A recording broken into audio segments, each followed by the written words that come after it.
Hello and welcome to this tutorial. In this tutorial, I'll be telling you about the differences between SQL and NoSQL.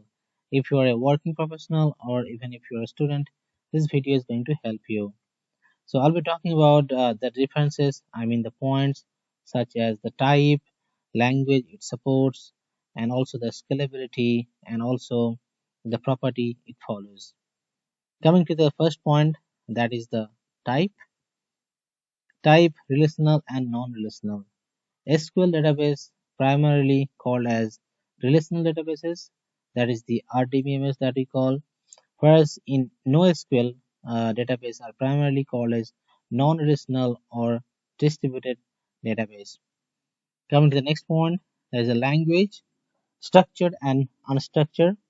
SQL database follows the structured query language SQL, and whereas the unstructured, this NoSQL, so it has a dynamic schema for unstructured data.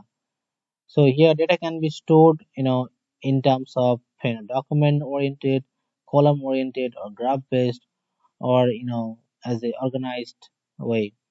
But the point is here in this structured database, you have a row column defined in the case of SQL, but in the case of NoSQL, it is not.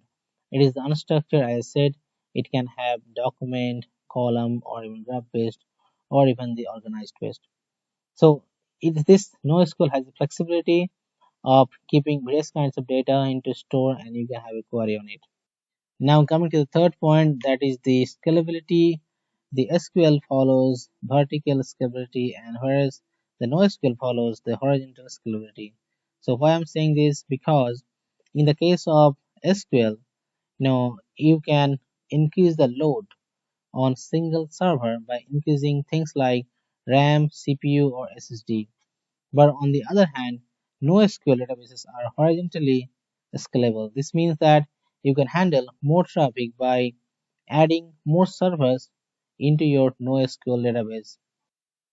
So it is more similar like adding more floors to the same building versus adding more building to the neighborhood. Now coming to the next point is the properties is follows. SQL follows the asset properties, the automaticity, consistency, isolation, and durability, whereas NoSQL follows the Brewer's cap theorem. Cap is the consistency, availability, and partition tolerance. This is all about the main differences I talked about now about SQL and NoSQL. And thank you for watching this video. And if you have any comment, please comment below. I will be happy to answer those. Thank you for watching.